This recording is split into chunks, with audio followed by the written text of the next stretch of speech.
তিনি নেই ১৪ বছর হলো। তারপরেও জোছনা নিয়ে কথা বলতে গেলে, বৃষ্টি ভেজা বিকেলে বই হাতে নিয়ে বসলে কিংবা ঈদের রাতে টেলিভিশনের সামনে পরিবার নিয়ে হাসতে বসলে অদৃশ্যভাবেই ফিরে আসেন তিনি।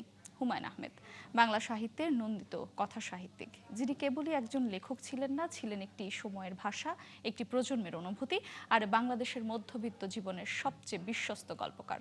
তার মৃত্যু হয়েছিল ২০১২ সালের ১৯ জুলাই, কিন্তু জন্ম নিয়েছিলেন এক অনন্ত উপস্থিতি। সিফাত ফারুকের বিশেষ প্রতিবেদন। জোছনা উঠলে এখনো অনেকে হিমুকে খোঁজেন।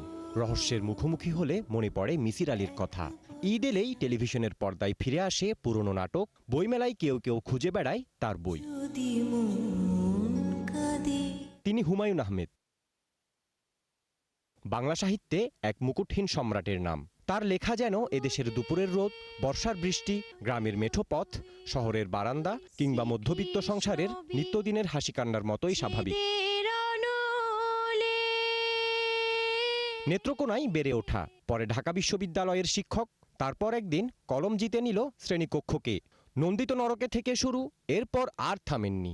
চাঁদ তো জানলা দিয়ে দেখা যায়, সিঁড়ি ভেঙে ছাদে উঠতে হবে কেন? কষ্ট হবে না? সুন্দর জিনিস আপনার দেখতে ইচ্ছা করে না? চাঁদ তো আগেও দেখেছি। হুমায়ুনের সবচেয়ে বড় জাদু ছিল তিনি বাংলা ভাষাকে কঠিন করেননি। লিখেছেন যে ভাষায় মানুষ ঘরে কথা বলে। গল্পের মানুষগুলোও ছিল আমাদেরই পাশের বাড়ির মানুষ। তাদের হাসি, কান্না, অভিমান, ভালোবাসা সবকিছুই ছিল অদ্ভুত রকমের পরিচিত। কিভাবে? I have my plans. আচ্ছা, তোর কাছে আনিস ভাইকে কেমন লাগে? খুবই বাজে লাগে। তার সৃষ্ট চরিত্রগুলো আজও বইয়ের পাতায় আটকে নেই। হলুদ পাঞ্জাবি পরে শহরের পথে হাঁটলে আজও কেউ বলে ওঠে হিমু। রহস্যের ব্যাখ্যা খুঁজলে মনে পড়ে মিসির আলীকে, কিংবা নির্মল ভালোবাসার কথা উঠলে চলে আসে শুভ্রর কথা। আর বাকের ভাই, যে কাল্পনিক চরিত্রের জন্য বাস্তব মানুষ রাজপথে নেমেছিল। বাংলা সাহিত্যে এমন ঘটনাও ঘটিয়েছেন হুমায়ূন আহমেদ।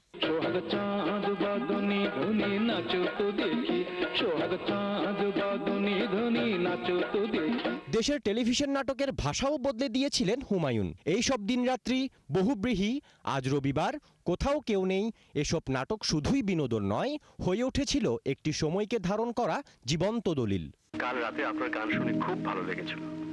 তারপর চলচ্চিত্র, আগুনের পরশমণি, শ্রাবণ মেঘের দিন, দুই দুয়ারি, ঘেটুপুত্র কমলা। এক একটি চলচ্চিত্রে তিনি শুধু গল্পই বলেননি, মানুষের ভেতরের মানুষটাকেও দেখিয়েছেন।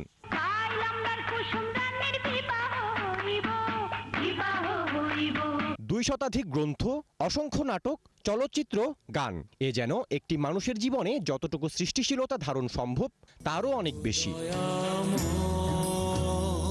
তবে বিধাতার অমোঘ সত্য মেনেই একদিন বিদায় নিতে হয় সবাইকে। হুমায়ূনও একদিন চলে গেলেন, তবে যাওয়ার ১৪ বছর পরও মানুষ তাকে খোঁজে একটি বইয়ের পাতায়, একটি নাটকের সংলাপে কিংবা জোছনা ভেজা কোনো নীরব রাতে। হয়তো এটিই একজন লেখকের সবচেয়ে বড় অমরত্ব। সিফাত ফারুকী, ৭১, ঢাকা।